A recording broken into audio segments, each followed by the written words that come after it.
Before break, we started section 3.3, which covered slope-intercept form. Now, if you remember what slope-intercept form was, it was y equals mx plus b. M represented your slope, and b represented the y-intercept, which is what told you where the graph crosses the y-axis. So the m is the slope, which is the slant of the line. B is where it crosses the y-axis, which is the y-intercept. If m was positive, your line would go uphill. If it was negative, it would go downhill. If it had a slope of 0, it would be a horizontal line, and a vertical line would give you a slope of undefined. Now, we've already done problem 1 and problem 2. Problem 1 and problem 2 are identifying your slope and y-intercept and then graphing. So you are going to have to remember how to graph using slope and y-intercept. And that is video part 1 from section 3.3 from before break. So if you need to review that or review your notes, please do so. But right now, what we are going to do is look at a graph.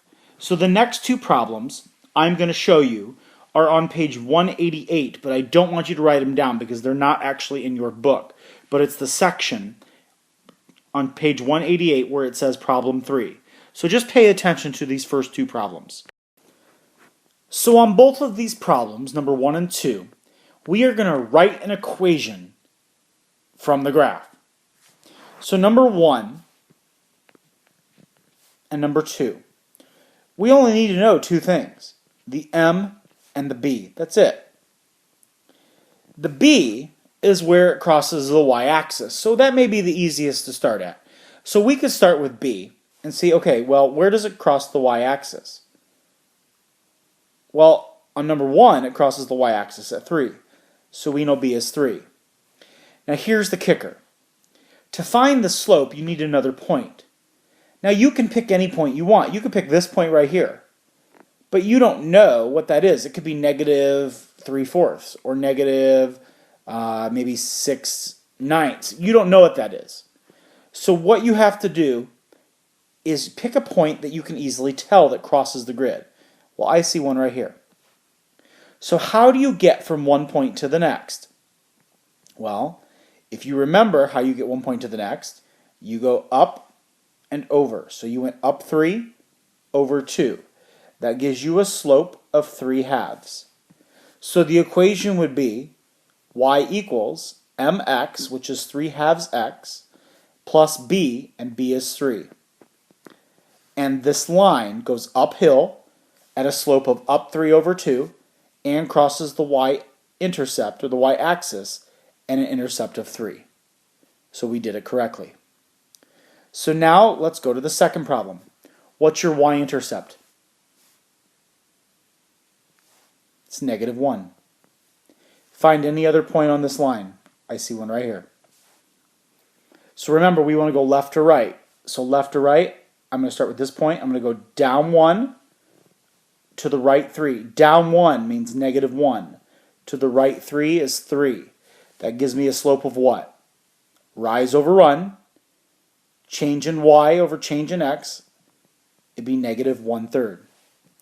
So what would my equation be? Y equals -1/3 x minus 1. Let's look at the got it on page 188. Here's the graph.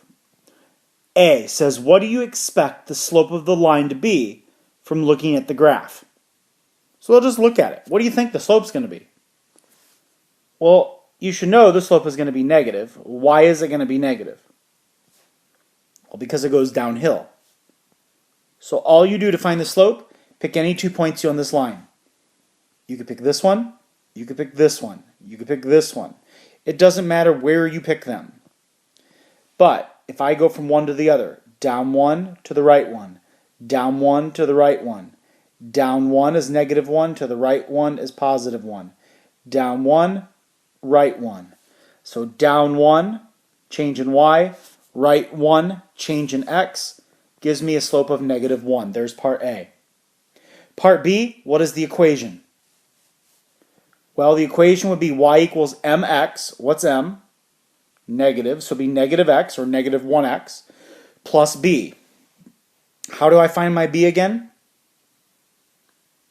I look at where it crosses the y-axis. Where does this cross the y-axis? It crosses at 2. So my equation is y equals negative x plus 2. C asks, does the equation of the line depend on the points you use to find the slope? Your answer would be yes, because the points determine what the slope is. So now I want you to look at 5 and 6. 5 and 6, if you want to do them, feel free. I'm not going to do them. You can pause the video, and then I'm going to write down the answers. Number 5 is y equals negative 1/2 x plus 3. It crosses the y-axis at 3, and the slope goes down 1 to the right 3 or right 2. So it'll be negative 1/2 is your slope. Number 6, the slope is 3/2. It goes up 3 over 2, and it crosses the y-axis at an intercept of negative 2. Therefore, my equation is y equals 3/2 x minus 2.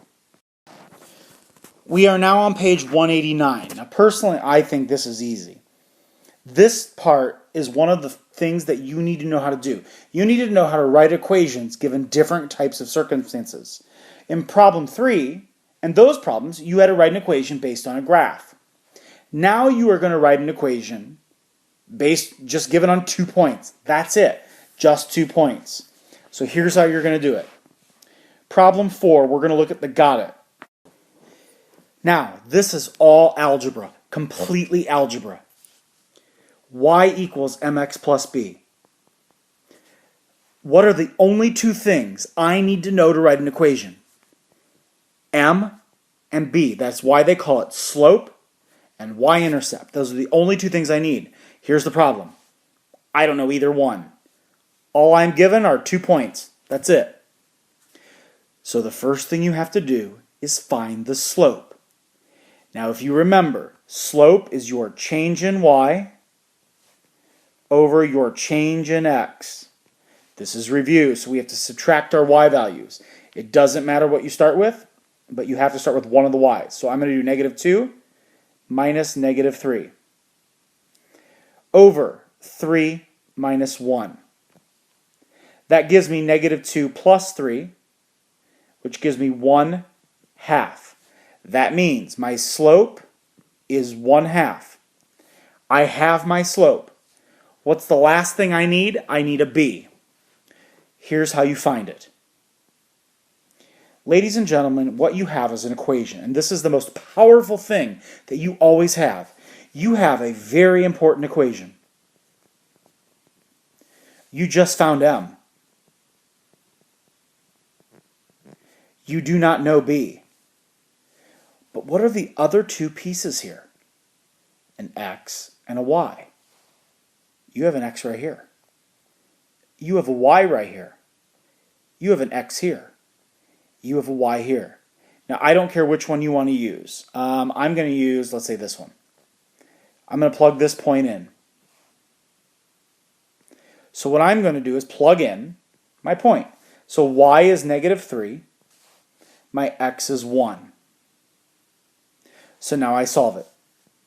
Negative 3 equals 1/2 times 1 is 1/2 plus b.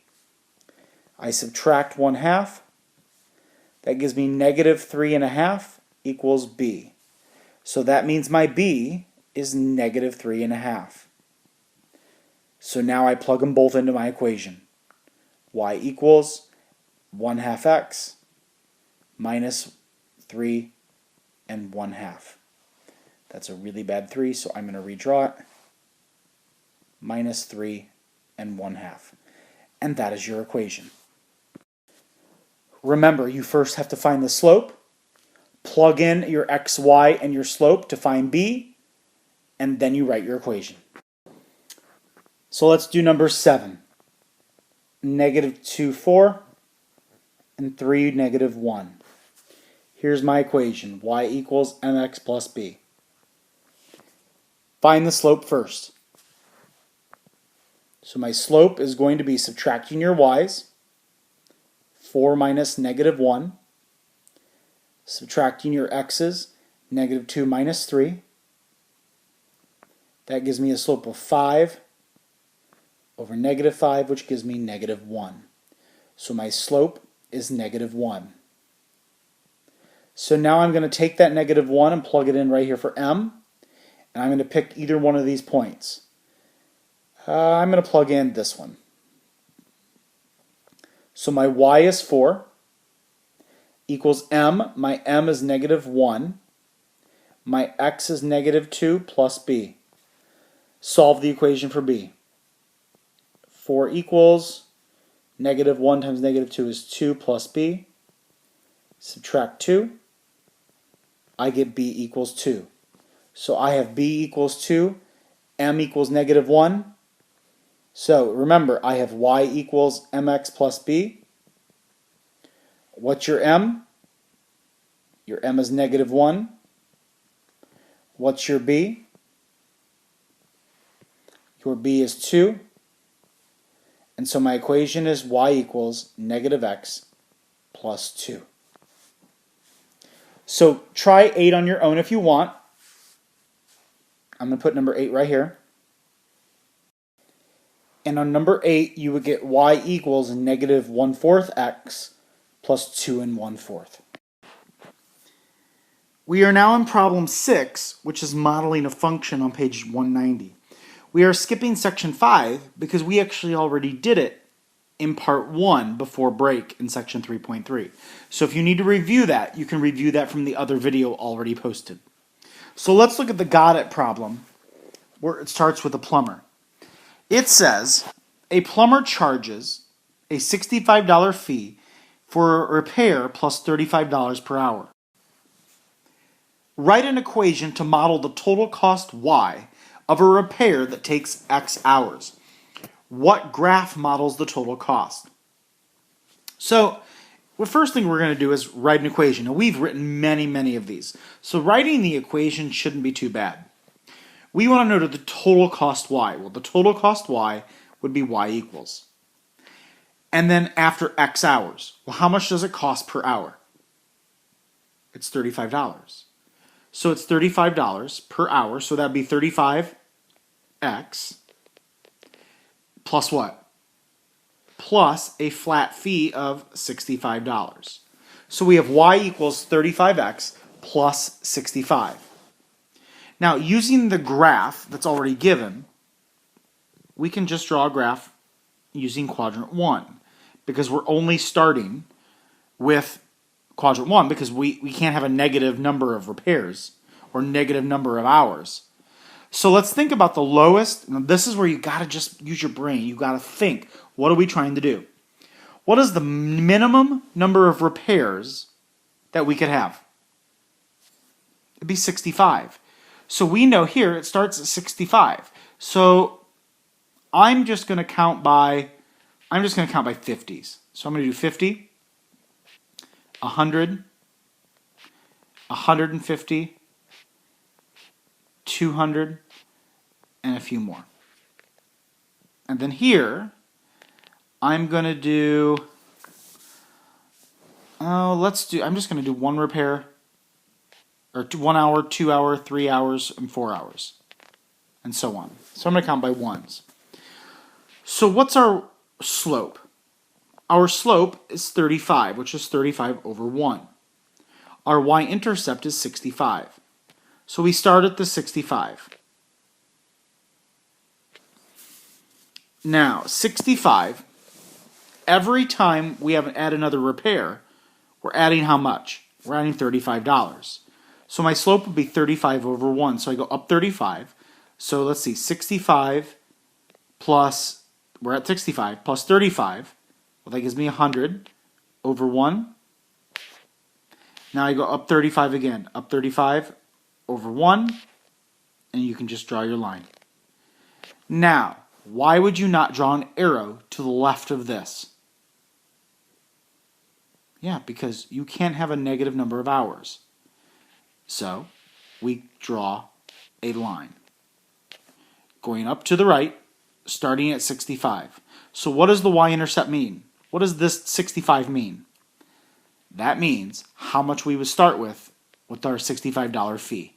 And then every hour adds $35. So your slope is $35 per hour, the amount they charge per hour.